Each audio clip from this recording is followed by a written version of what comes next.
It was in good shape when I bought it. It's never had any damage history that's recorded in any book anywhere, and I can tell you it's never had any damage history as long as I've had it. Hi, I'm Dan Ritter from Cartersville, Georgia, and we're here today to talk about one of my favorite subjects, the Beechcraft Baron N415 Romeo whiskey. A D model Baron, Beechcraft Baron made in 1969. Great airplane. I've had it for 12 years and it served me well. Okay, let's talk about the cost of ownership of one of these aircraft. And as everyone watching this will tell you, it varies a great deal from place to place and to how you're handling the aircraft, what you're doing with it, but I can only tell you my experience. If you break it down into your fixed cost, it cost me $500 a month for a hangar, and I definitely believe in a hangar. I do not like an aircraft sitting outside. It will end up costing you more money with the wear and tear of the sunlight and stuff on the avionics than the $500 a month. So $500 a month is it. Whenever I travel, which is fairly frequently, I always try to put it in a hangar at night, wherever I'm at. Sometimes not successful, but I'd say 80% of the time it goes in a hangar. From an insurance standpoint, I have a little over 10,000 hours of flight time. Most of that's twin engine time. I'm an instrument rated commercial pilot, and so I'm paying $2,500, I think, and $48 a year for this aircraft for insurance. I've talked to a good friend of mine that has another Baron, and we're almost identical. So I don't know if that's good or bad, but I do know, compared to a friend of mine who has similar type of experience, it's fairly common amount of money. So those are your insurance and your hangar cost. The actual operating cost, it runs me about 24 gallons an hour on the types of trips, the types of use that I get out of the plane. I use it almost all for business, so consequently I'm taking it on 2-hour plus trips most of the time.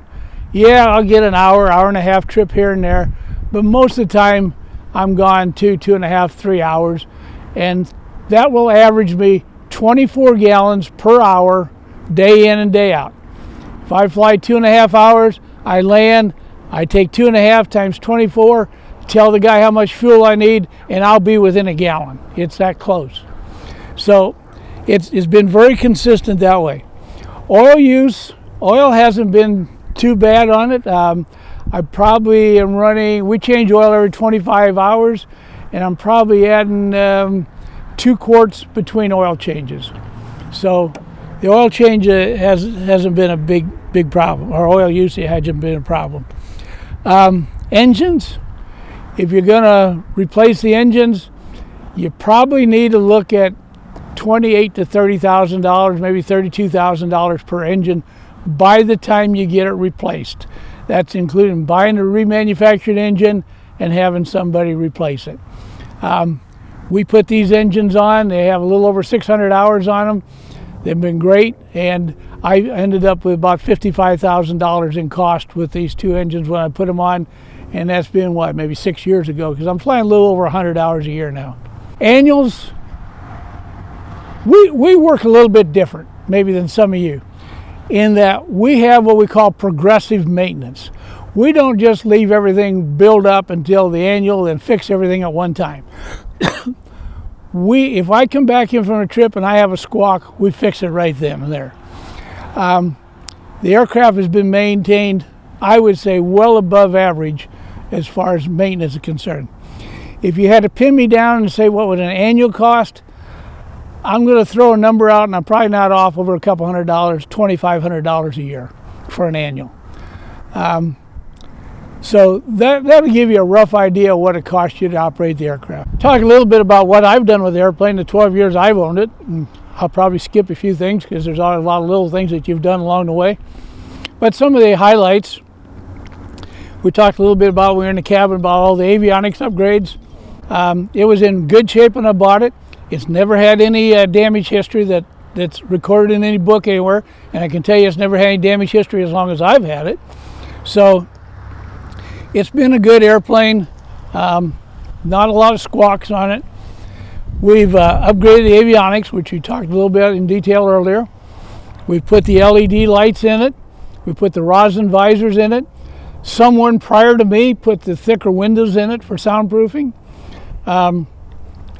One thing we didn't mention is this aircraft comes equipped with the shoulder harnesses, which I'm a big believer in shoulder harnesses for aircraft. So those are some of the things that have been upgraded on this airplane that made it a really good cross-country airplane.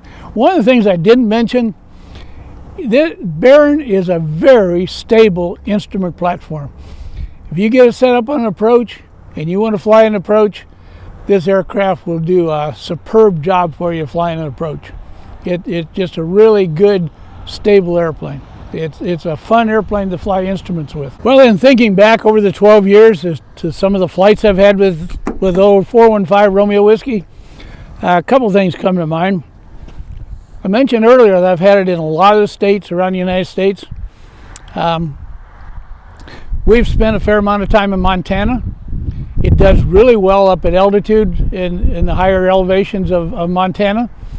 And I can go to Montana and come back with one stop. I can stop in Nebraska, get fuel, and go to Montana. If I drive to Montana, it takes me 3 days. If I fly to Montana, it takes me about 6.5, 7 hours.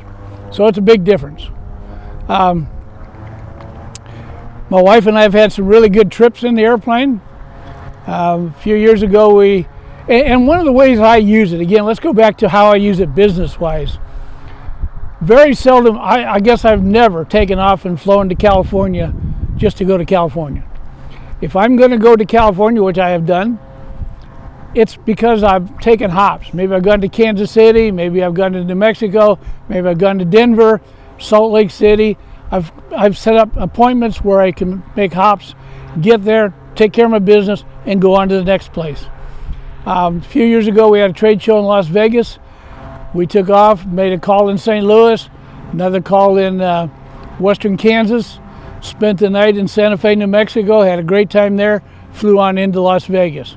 After Vegas, we went to another small trade show in Reno, Nevada, came and called on a customer in Salt Lake City, back to call on Cabela's in western Nebraska, and then back to a call in eastern Nebraska, St. Louis for another trade show, and back home. So that's the kind of trips that I like, that you can really get a lot of use out of the airplane. On the trips I just mentioned about going out to St. Louis and western Kansas, most of those flights, at least out as far as western Kansas, I was at 10,000 feet. Interesting side note, once we left St. Louis, almost all the way to western Kansas, we were flying in the remnants of a hurricane, Hurricane Hugo. Aircraft did great. It was a nice, smooth flight, but lots of rain, all solid IFR until we got within about 100 miles of our destination in western Kansas. So, but we were at 10,000 feet. Like I said, burning about 24 gallons an hour. 183 to 185 knots true airspeed. So it's a very good cross-country airplane. Now, once we get out in the mountains, I'll take it up to 13,000. I have some onboard oxygen. Above 11, 12,000, I like to wear oxygen.